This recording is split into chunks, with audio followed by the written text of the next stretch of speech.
Всем привет! Давайте сегодня с вами свяжем вот такой оригинальный браслет. Его можно связать под цвет сумки, и он очень интересно смотрится на руке. Когда я заказывала пряжу Бейка, мне в подарок прислали вот такой наборчик с пробниками. Всего их здесь было 4 штучки. И я решила из них связать эти оригинальные браслеты. Сейчас я выберу розовый цвет и покажу вам, как его вязать. Я буду вязать крючком номер 7. Также нам понадобится маленький крючок, либо игла для того, чтобы спрятать кончики. Ну и ножницы, конечно. Для начала мы должны набрать цепочку из воздушных петель. Делаем узелок, но оставляем его свободным. Впоследствии с помощью этого узелка мы сомкнем цепочку в круг. Набираем количество воздушных петель,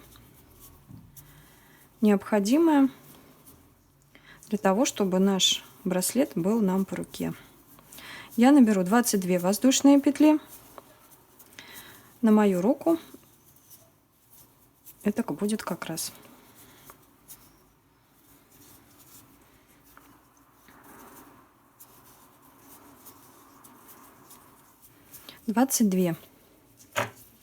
Можно примерить. Измерять лучше вот здесь, в этом месте. Вот таким образом примеряем цепочку. Вот она должна сходиться. Натягивать ее сильно не надо. Вот в свободном состоянии она на этом месте руки должна сходиться. Дальше узелок, который мы с вами оставили. Вытаскиваем ниточку. И здесь получается петелька.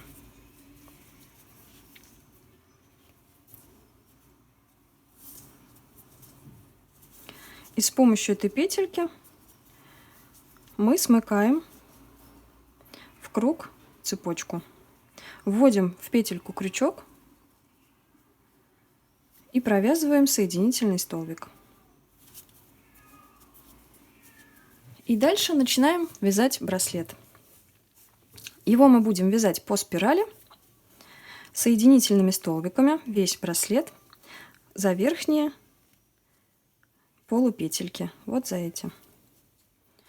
Просто соединительными столбиками.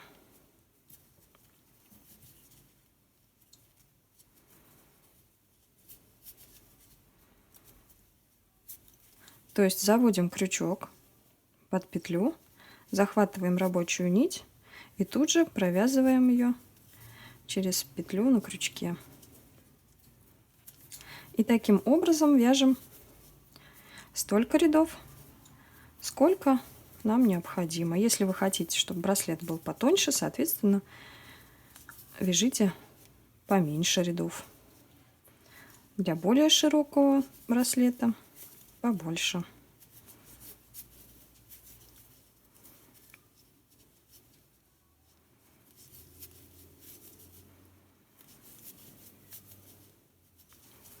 То есть вот я дошла до конца первого ряда и просто продолжаю вязать дальше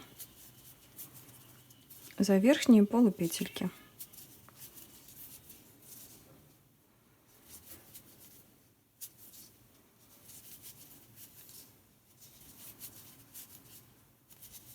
Я провязала 6 рядов и думаю, что как раз у меня пряжи достаточно будет еще на один ряд.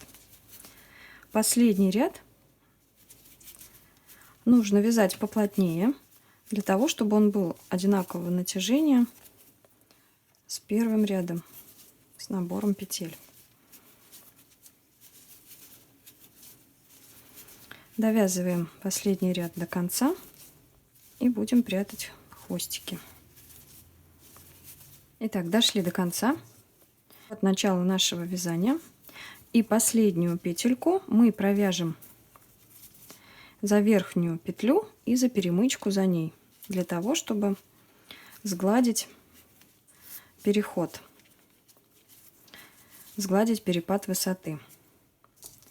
Дальше вытягиваем нитку и будем сейчас ее красиво прятать. Я возьму крючок потоньше.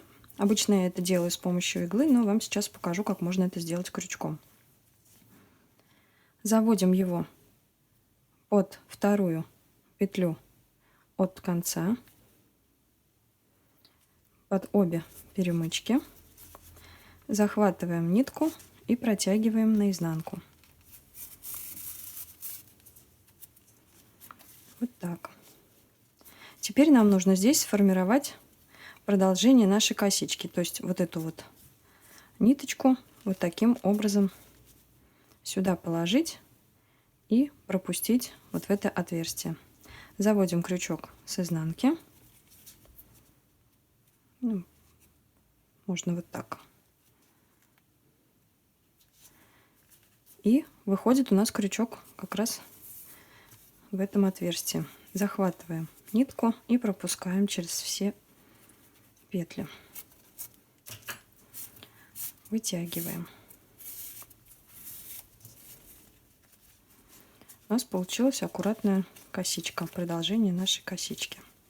Вот такая петля. Этот хвостик отрежем покороче.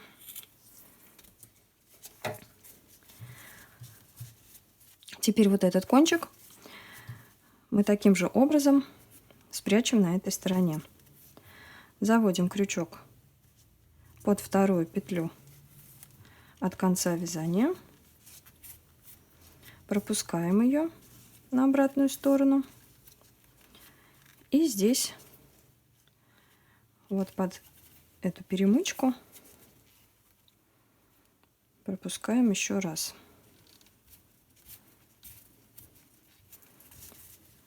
Вот таким образом. Здесь практически перепады высоты не видны. Браслет этот можно носить как этой стороной, так и вот этой. Мне больше нравится вот эта сторона, поэтому вот эти хвостики я буду прятать на обратной стороне. Вот здесь. Теперь я возьму свою любимую иглу. Пропущу их на другую сторону.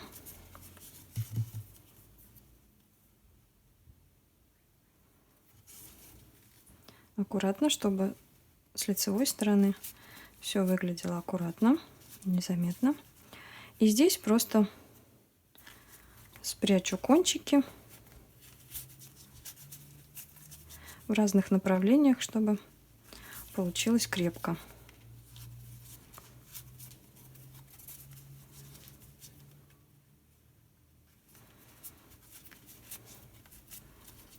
Вот таким образом. Один хвостик и аналогично второй.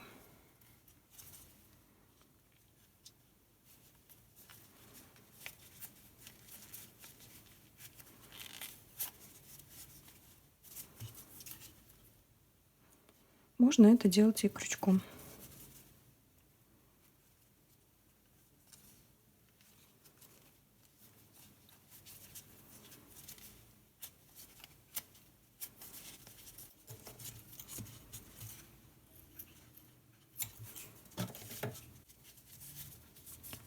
Выворачиваем